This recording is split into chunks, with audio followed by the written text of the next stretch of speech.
Mais déjà là, on va voir un bon match à mon avis entre ces 4 lutteuses. Parce que c'est des lutteuses qui sont capables de nous faire un peu de tout et un peu rien dans le ring en même temps. Et évidemment avec Hayter et Megan Bayne qui vont être dans le rôle des catcheuses très fortes physiquement. Bon là pour l'instant ça commence avec du striking du côté de Penelope Ford. Donc le striking, c'est des coups très forts qui sont pas forcément faits dans un but très précis mais juste pour aller très fort. Par contre on en parle qu'Hayter est en train de se faire éteindre par Penelope Ford. En réalité il fallait mettre Penelope Ford. Hein. Encore une fois avec des kicks. Hein.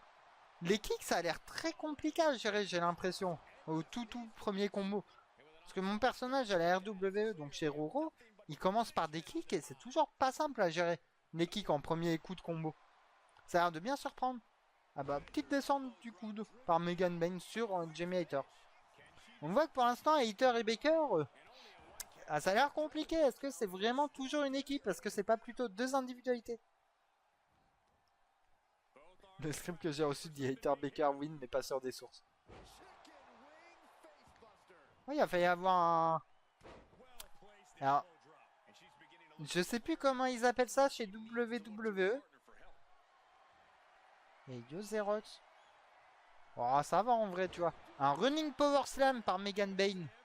Et c'est beau parce que là, le premier tour du tournoi, pour l'instant, il y a déjà une grosse surprise. Ah bah voilà, Baker, elle commence avec toute sa fourberie. Mais comment il va, Xerox? Ah, ça y est, Megan Bayne a bien appris. Et gros coup de genou dans la tête de Hayter. On voit que par contre, ça travaille extrêmement bien en équipe. Du côté de Megan Bayne et Jamie Hayter, ça laisse pas de repos à l'ancienne championne du monde. Parce que mine de rien, Hayter est quand même l'ancienne championne. Bon, bah, la Big Boot. Un moonsault par Penelope Ford. Pourquoi pas, ça tente le tomber maintenant. Ça me paraît un peu tôt pour tenter de tomber quand même, les amis. Deux, simplement deux, les copains. Ça ne part pas plus. Mais toi, Xerox, t'es plus côté WWE, je suppose. Attention, la powerbomb avec le gros coup de genou, évidemment. Ça part, encore une fois. C'est quand même assez violent, j'avoue. Là, c'est même plutôt... C'est plutôt très surprenant, même là, comme match en vrai de vrai. Parce que le fait de voir Hayter autant dominer, je m'y attendais vraiment pas, les amis. Je vais être honnête. Est-ce que Hayter... Non, Hayter n'a pas pu faire le tag à Britt Baker, encore une fois. On sent que... Stratégie très étonnante de la part de Penelope Ford et Megan Bayne. On voit qu'il y a beaucoup de gros coups qui sont mis. Ça a visé la championne, l'ancienne championne du monde apparemment comme le maillon faible. Je trouve ça plutôt surprenant, les amis, pour être totalement honnête avec vous. Maintenant, bah, pourquoi pas. Moi, j'aurais peut-être plus visé Baker en tant que maillon faible. Oh, le gros kick, le roundhouse kick.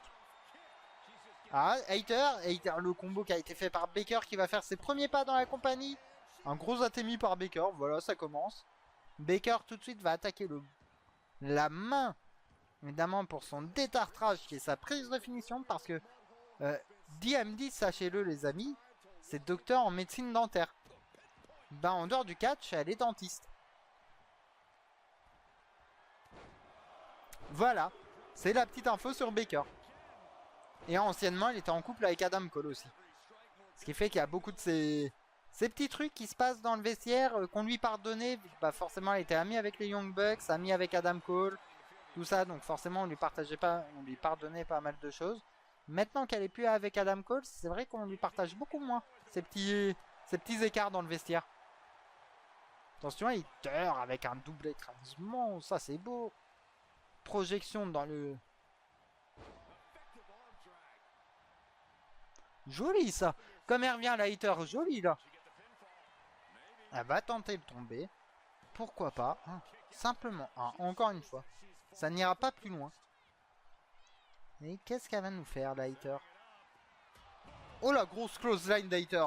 On sait que les clotheslines d'Hayter sont plutôt efficaces. Deux et simplement deux les amis.